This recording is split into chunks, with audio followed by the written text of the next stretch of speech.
የዳውድ አለይሂ ሰላም መልካም ባህሪያቶችን እያየን ቆይተናል። ዳውድ አለይሂ ሰላም በንግስና፣ ዳውድ አለይሂ ሰላም በስራ፣ ዳውድ አለይሂ ሰላም በዒባዳ በነቢይነት የተገለጸበትን ለማየት ሞክረናል። ዳውድ አለይሂ ሰላም በዳኝነት አላሁ ሱብሓነሁ ወተዓላ እንዴት ገልጾታል? የዳኝነት ውሎውን በሰዎች መካከል የሚያደርገውን አላህ እንዲህ ብሎ አዞታል ለዳውድ አለይሂ ሰላም ፈሕኩም በይነ ናሲ ቢልሐቅ ወላ ተተቢዒል ሀዋ ፈዩዲለከ ዐን ሰቢልላህ። በሰዎች መካከል ስትፈርድ በሐቅ ፍረድ። ወላ ተተቢዒል ሀዋ ዝንባሌህን አትከተል።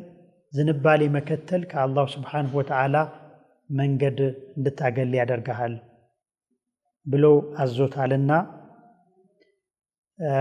ሁሌ ለፍርድ በሚቀመጥበት ጊዜ ፍትሃዊ፣ ሁሌ ለፍርድ ሲቀመጥ በሰዎች መካከል እኩል የሚያይ ነብይ ነው እና በአንድ ወቅት ላይ ያጋጠመውን ፈተና አላሁ ስብሓንሁ ወተዓላ በቁርአን ውስጥ ስለ ዳኝነቱ ሲገልጽ ገልጾልናል እና ከዚህ የእሱ ታሪክ ሌላውም ህዝብ ሊማር እንዲችል አላህ በቁርአን ውስጥ ገልጾታል ማለት ነው። ወሀል አታከ ነበኡል ኸስሚ ኢዝ ተሰወሩ ልምሕራብ ኢዝ ደኸሉ ዐላ ዳውደ ፈፈዚዐ ሚንሁም። ለነቢያችን ነው ዓለይሂ ሰላቱ ወሰላም የዳውድ ዜና አልመጣህም ወይ? ሁለት ተከራካሪዎች ያለበት ቦታ ላይ ግድግዳና ጣራውን ተንጠላጥለው እንደገቡና እነዚያ ሁለት ተካሳሾች ያስደነገጡበትን ሁኔታ ላንተ አልደረሰህም ወይ ብሎ ነቢዩን ዓለይሂ ሰላቱ ወሰላም ይጠይቃቸዋል። እና አላህ እንደዚህ አይነቱን ዜና እንደዚህ አይነቱን ኸበር ሊነግራቸው ሲል ነው እንግዲህ በዚህ በጥያቄ በሆነው መልኩ የሚያቀርብላቸው ለረሱል ዓለይሂ ሰላቱ ወሰላም።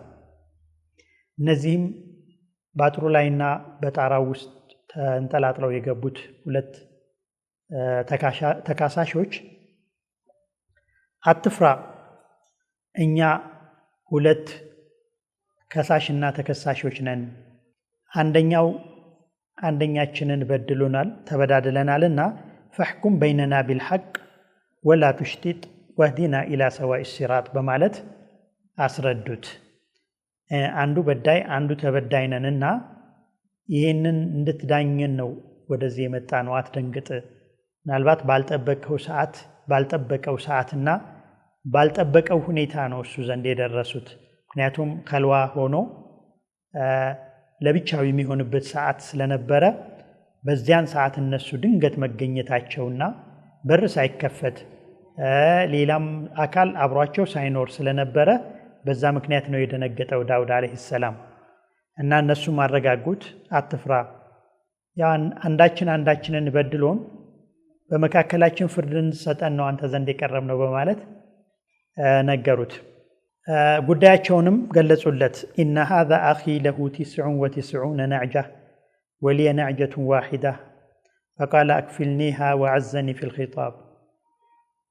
እንግዲህ ያው ለዚህ ወንድሜ 99 በጎች አሉት፣ ለእኔ ደግሞ አንድ በግ አለኝና 99 በጎች እያሉት አንዷን በጌን ካልሰጠኸኝ ብሎ በጣም ተጫነኝ እና ደግሞ በንግግርም አሸነፈኝ ብሎ አስረዳ።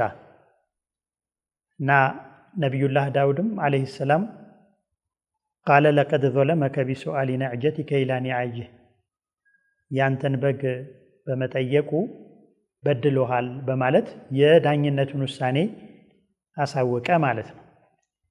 እና በዚህ ሳቢያ ይህንን ፍርድ እንደሰጣቸው እነዚህ ሁለቱ የመጡት ተካሳሾች ካጠገቡ ጠፉ። ያኔ ዳውድ በጣም ደነገጠ። ፈተና እንደተፈተነ ተረዳው።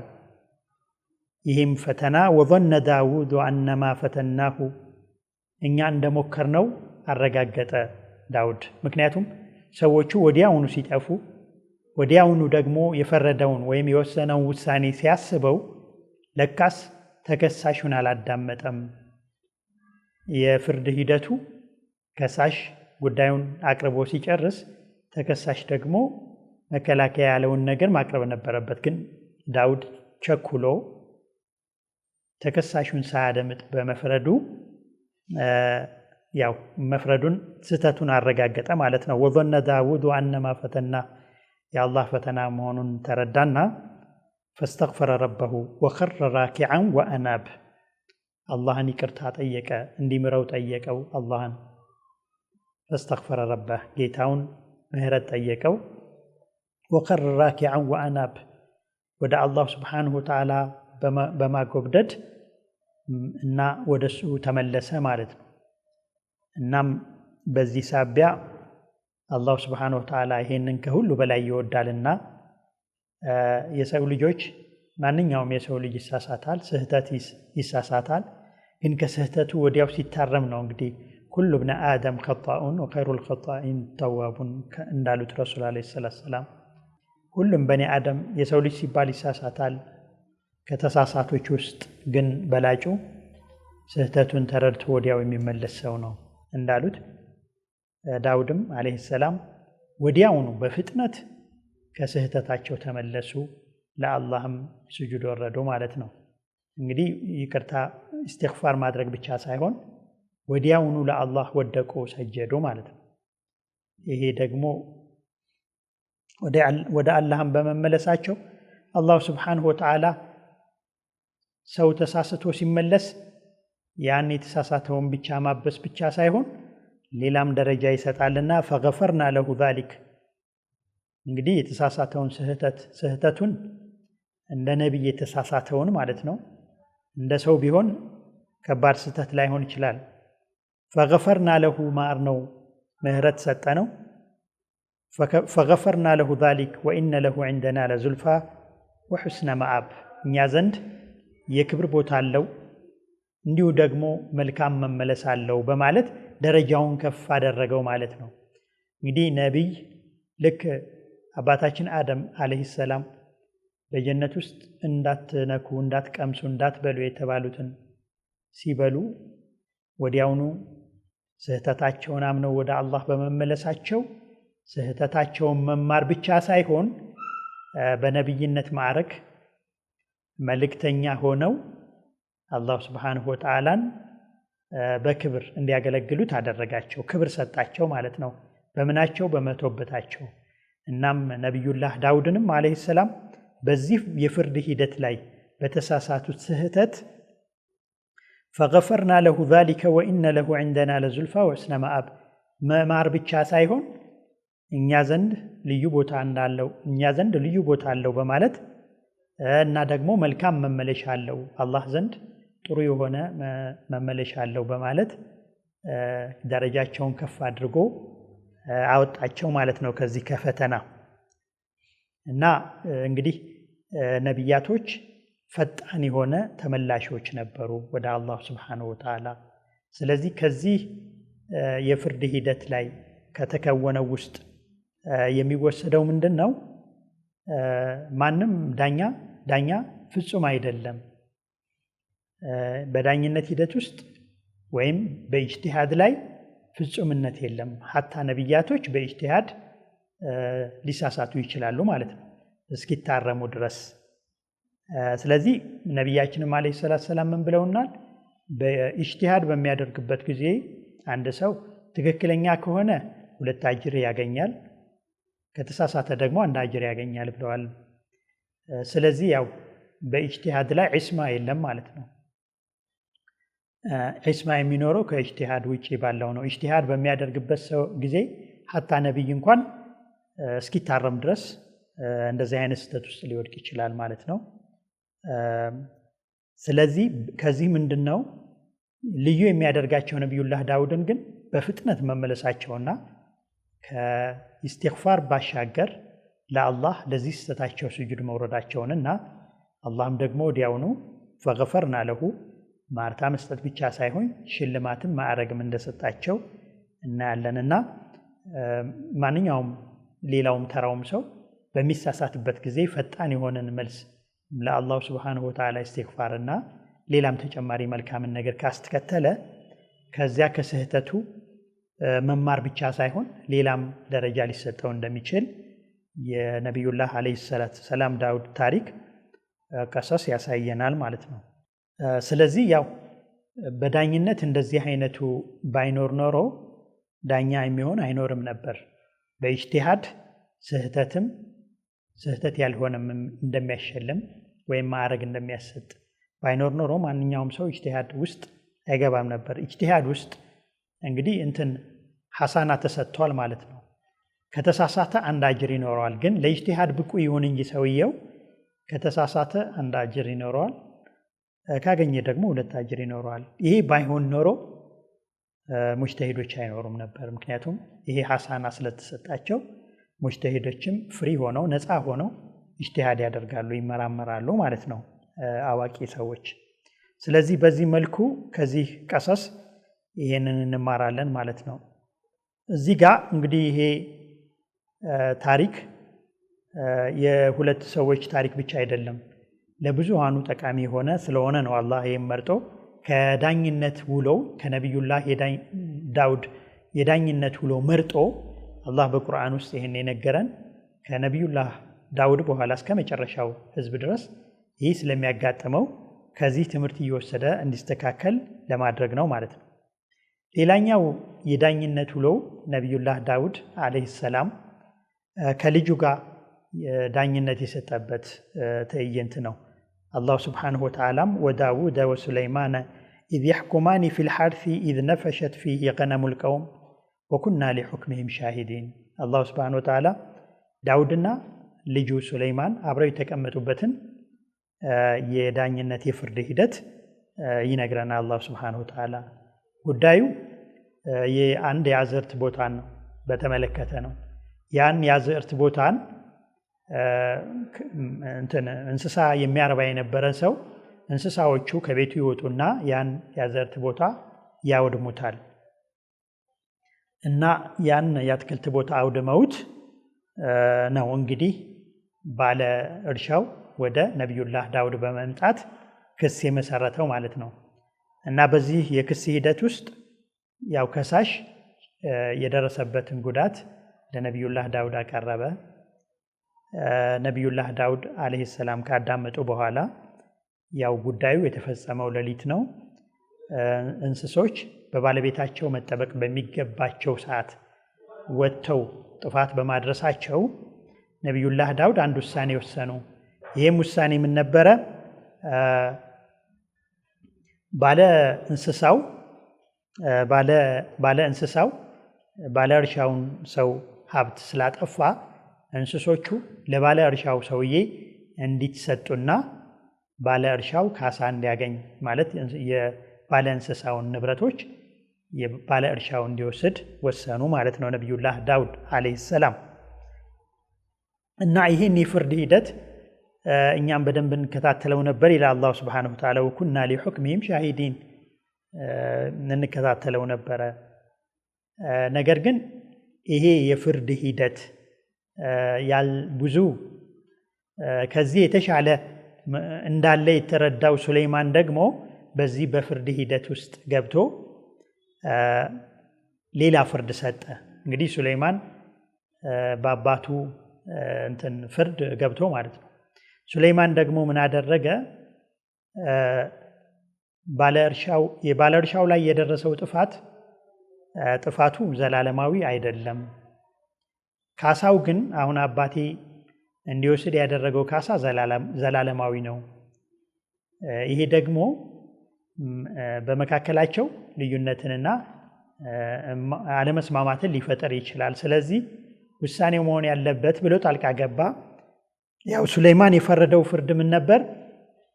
ባለ እርሻው የባለ እንስሶቹን የእንስሳት አርቢውን እንስሳ ወስዶ እንዲሁ ደግሞ እንስሳው አርቢው ደግሞ እርሻው ላይ ሆኖ እርሻውን ድሮ እንደነበረ እስኪደርስ ድረስ እንዲንከባከብ፣ ከዚያ ተንከባክቦ ልክ ድሮ የነበረበት ደረጃ ላይ ሲያደርሰው እንስሶቹን መውሰድ እንደሚችል፣ እስከዚያ ግን ባለ እርሻው የጠፋበትን ለማካካስ የወሰዳቸው የተሰጡ የባለ እንስሳውን እንስሳዎች ወስዶ በወተት እንዲሁ ደግሞ ሱፋቸውን በመውሰድ ሌላም አገልግሎትን ልጆቻቸውንም በመጠቀም እንዲወስድና እንዲጠቀም ያደርጋል። ልክ እርሻው እንደነበረ ሲመለስ እንስሳዎቹን ለባለቤቱ እንዲያስረክብ ይወስናል። እና ይሄ ውሳኔ የነቢዩላህ ዳውድ ውሳኔ ፍትሃዊ ነበረ። የነቢዩላህ ሱለይማን ውሳኔ ደግሞ ከፍትህ ባሻገር በጣም ጥልቅ ነበር ማለት ነው። እና አላሁ ስብሓንሁ ወተዓላም ይሄን ፍርድ ፈፈሃምናሃ ሱለይማንን በደንብ እንዲገባውና እንዲረዳ አድርገን አሳወቅ ነው። በዛ ባሳወቅ ነው መሰረት ይህንን ፍርድ ፈረደ ይልና ነገር ግን ወኩለን አተይናሁ ሕክመን ወዕልማ ሁለቱንም ግን ዕልምና ሕክማ ሰተናቸዋል በማለት የዳውድም ፍርድ ፍትሃዊ እንደሆነ የሱለይማንም ፍትህ ፍትሃዊና እንዲሁ ደግሞ የሰዎቹን መስዋዕሊህ ጥቅም ያስጠበቀ እንደሆነ አላሁ ስብሓነሁ ወተዓላ ገለጸልን ማለት ነው። ማለት ፍትህም ይለያያል ማለት ነው። ፍትህ መስዋዕሊህን ወይም ደግሞ ጥቅምን ሲያስከብር፣ ፍትህ ሆኖ ሲቀር ልዩነት አለው ማለት ነው። ምናልባት ፍትህ ሊከበር ይችላል፣ ግን በሰዎቹ መካከል ያለው መስዋዕሊህ ወይም ደግሞ ዝምድና የማይቀጥልበት ሁኔታ ሊፈጠር ይችላል፣ ሊቀያየሙ ይችላሉ። ነገር ግን የእነሱን መስዋዕሊህ የሚያስጠበቀ ፍትህ ሲገኝ ሁለት ነገር በአንድ ነገር የሚፈጸም ስለሆነ የበለጠ ይሆናል ማለት ነው። እና በዚህ በፍርድ ሂደት ያው መበላለጥ፣ በአባትና በልጅ መካከል መፎካከር ወይም መጠላላት አይደለም። ነገር ግን መከባበር፣ ልጅ ታላቁን ሲያከብር፣ አባቱን ሲያከብር፣ አባት ደግሞ የልጁን ዘካ ወይም ደግሞ ብልጠት አይቶ ሲረዳና ሲቀበል ነው እንግዲህ ዓለማችን ወይም ኡማችን ጤናማ ሆኖ ሊኖር የሚችለው ማለት ነው። እናም ዳውድ አለይሂ ሰላም ልጁ ከሱ የተሻለ ፍርድ በመስጠቱ ልጁን አልጠላውም፣ እንደውም ወደደው፣ አቀረበው። የሱ የስልጠና ውጤት ስለሆነ ተደሰተበት ማለት ነው። አላህም ደግሞ ሁለቱንም አመሰገናቸው። ሁለቱም ዓሊሞች፣ ሁለቱም ሐኪሞች እንደሆኑ ገለጸላቸው። እንግዲህ እዚህ ጋር የምናየው የአላሁ ስብሓነሁ ወተዓላን የቁርአንን ሕክማ እና እንዲሁ ደግሞ የአባትን ልጁ ሲበልጠው የመቀበልን የልጅን ደግሞ በአባት ፍርድ ላይ ሲገባ በአደብ መግባትን ወይም ደግሞ እኔ የተሻለ ፍርድ ፈርጃለሁ ብሎ ያለመኮፈስን ነገር አይተናል። ሁለቱም አቢዶች ስለሆኑ አላሁ ስብሓነሁ ወተዓላ የመረጣቸው ስለሆኑ የዳውድ የሥራ ውጤት የአስተዳደግ ውጤት ስለሆነ ሱለይማን በዚህ አይነት መልኩ ይህን የፍርድ ሂደት ፈጽመዋል ማለት ነው።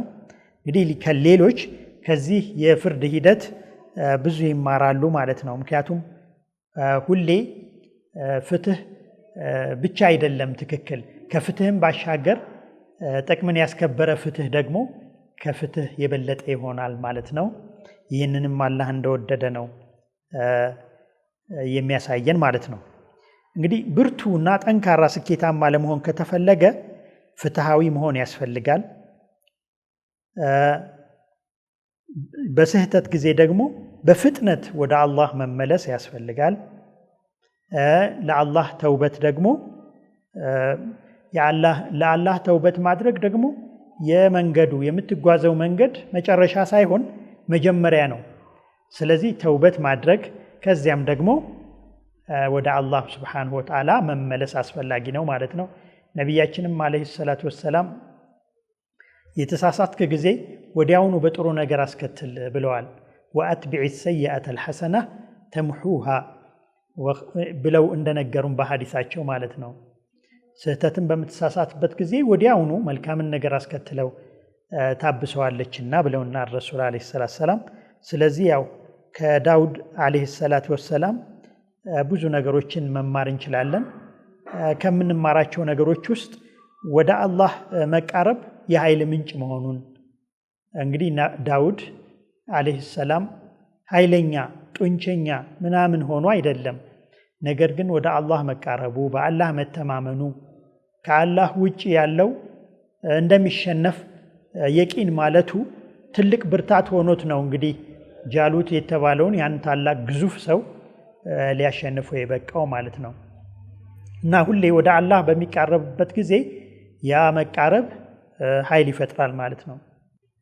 እንግዲህ ዳውድ መጀመሪያ ያገኘው ጉልበት አይደለም። መጀመሪያ ያገኘው የዛኪርነትን ቀልብ ነው ማለት ዛኪር ነበረ። እንግዲህ አላህ ሱብሓነሁ ወተዓላ እንደነገረን ዚክር አላ ቢዚክሪላሂ ተጥመኢኑል ቁሉብ ነው። ቀልብ ከተረጋጋ ደግሞ ብዙ ነገር የማያስብና የማይጨነቅ ከሆነ ብርታት ይኖረዋል ማለት ነው።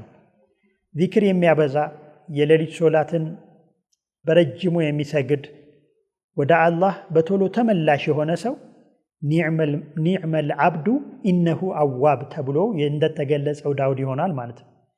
አላህ ዳውድን የገለጸው ኒዕመል አብዱ ኢነሁ አዋብ፣ በዚህ ነው ትልቅ ምስጋና ትልቅ የሱን ማዕረግ የገለጸው ማለት ነው። ኒዕመል አብዱ ኢነሁ አዋብ፣ ተመላላሽ ነበር ወደኛ ቤት ወደኛ በር ተመላላሽ ነበረ። በጥሩም በመልካሙም በመጥፎም ወደ አላህ ነበር የሚመለሰው የሚለውን ነግሮናል ማለት ነው። በዚህ ነው እንግዲህ ዳውድን ያመሰገነ ይሁን ሁሉ ስራ ሰርቶ ማለት ነው። ያለ ኢማን ወይም ደግሞ ያለ አምልኮ ስልጣንን የፈለገ ሰው ከመድረሱ በፊት ይወድቃል።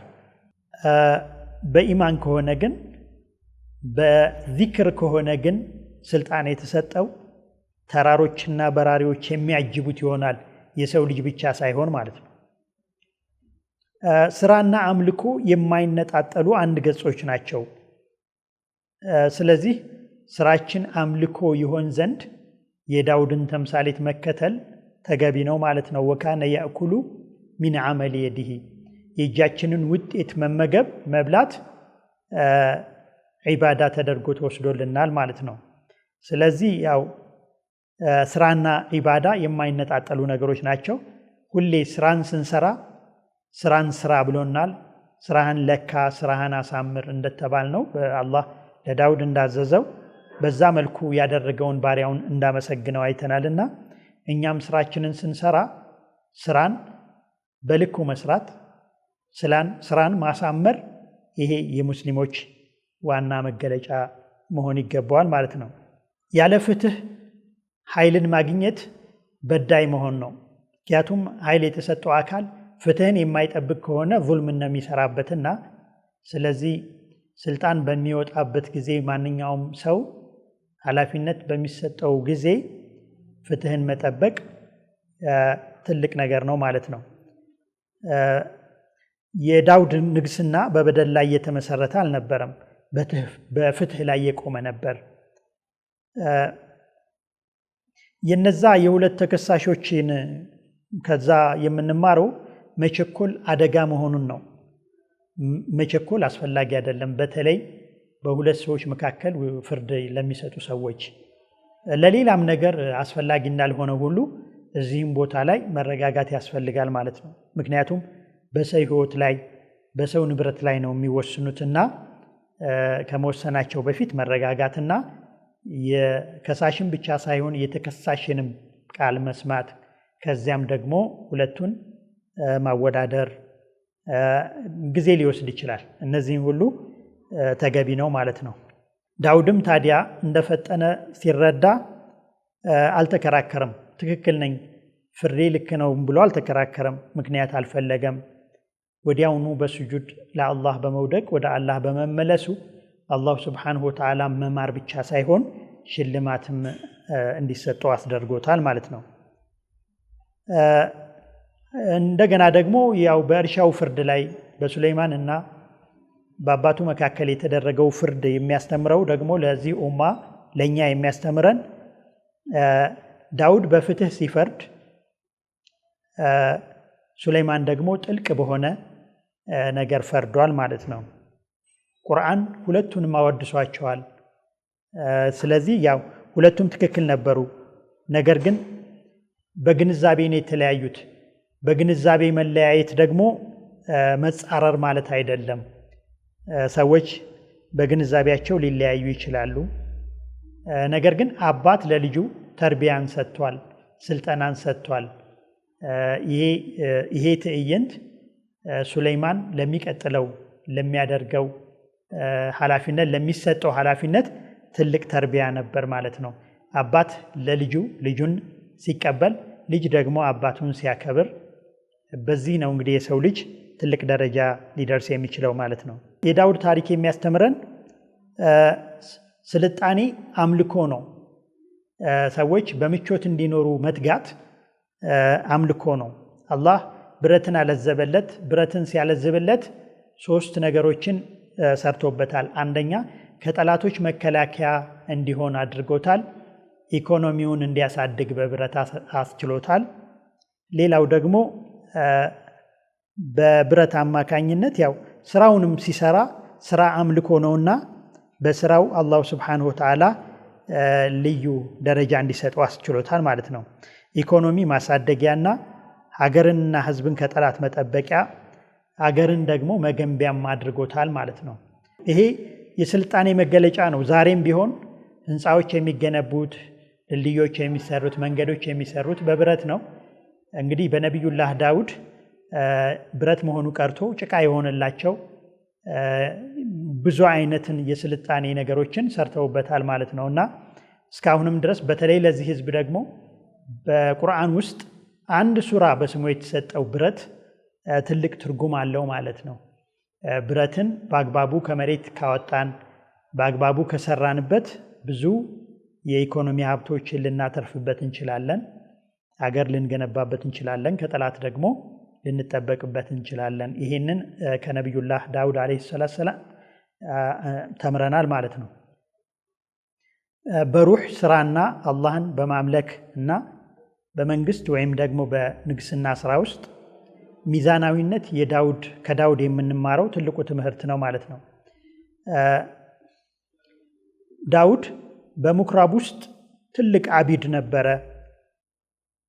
በአስተዳደር ውስጥ ደግሞ ትልቅ የአላህ ምትክ ወይም ወኪል ነበረ። በአላህ ስም የሚሰራ በአላህ ስም የሚያስተዳድር ነበረ። በገበያ ውስጥ ደግሞ ምርጥ ሰራተኛ ነበረ። በፍርድ ቤት ምርጥ ዳኛ ነበረ። እንዲሁ ደግሞ ብዙ እነዚህን ነገሮች ደግሞ ሚዛናዊ አድርጎ የሰራ ታላቅ ነብይ ነውና ከሱ ሌሎች ብዙ ይማራሉ። ተጨባጭን ያላገናዘበ መንፈሳዊነት የተጓደለ መንፈሳዊነት ነው። ይህንን ከዳውድ አለይሂ ሰላም እንማራለን ማለት ነው። ተቅዋ የሌለው ፖለቲከኛ ወይም ፖለቲካ ሊባል አይችልም። ፖለቲካ ውስጥ የሚሳተፉ ሰዎች ጠንቃቆች መሆን ይኖርባቸዋል። አላህን ፈሪዎች መሆን ይጠበቅባቸዋል። ይህንን ከዳውድ የምንማረው ትልቅ ትምህርት ነው ማለት ነው። ከቅዳሜ ሰዎች የምንማረው የአላሁ ስብሓነሁ ወተዓላን ትእዛዝ ማክበር እንጂ የአላህን ትእዛዝ ለማክበር ዙሪያ ጥምጥም መጓዝ አስፈላጊ አይደለም። ሪባን ፋኢዳ፣ እንዲሁ ደግሞ መጠጥን ሌላ ስም በመስጠት ወይንም ሌሎችን ስራዎችን ሌላ ስም በመስጠት የምንዟዟር ከሆነ እንደነዚህ እንደ ቅዳሜ ሰዎች እንደደረሰው እርግማን ይደርስብናል ማለት ነው። በገንዘብና በስራችን ላይ፣ በማህበራዊ እሴቶቻችን ላይ፣ ማህበራዊ ስራን በምንሰራበት ጊዜ፣ አምልኮ በምንሰራበት ጊዜ አላህን ልናታልለው አንችልም። አላህ ባዘዘን መሰረት ቀጥ ማለት እንጂ አላህን ለማታለል መሞከር ይሄ በጣም ከሚሰራው ስህተት የበለጠ ትልቅ ስህተት ያመጣል። በነቢያቶች ያስረገመ እርግማን ነው ማለት ነው። በአጠቃላይ ከዳውድ ሙሉ ሰው ለመሆን ዛኪር የሆነ ቀልብ እንደሚያስፈልገን፣ ሰራተኛ እጅ ሊኖረን እንደሚገባ፣ ፍትሃዊ አእምሮ ሊኖረን እንደሚገባ፣ ወደ አላህ ተመላሽ ነፍስ ባለቤቶች መሆን አለብን የሚለውን ነገር እንማራለን ማለት ነው። እንግዲህ ለነቢያቶች መንገድ እውነተኛ ተከታዮች ለመሆን ራሱ ነቢይ መሆን አያስፈልግም፣ እነሱን መከተል እንጂ ማለት ነው። ወሰለላሁ ዐላ ነቢይና ሙሐመድን ወዐላ ዳውድ ወዐላ ነቢይና አጅመዒን። ወሰላሙ ዐለይኩም ወረሕመቱላሂ ወበረካቱሁ።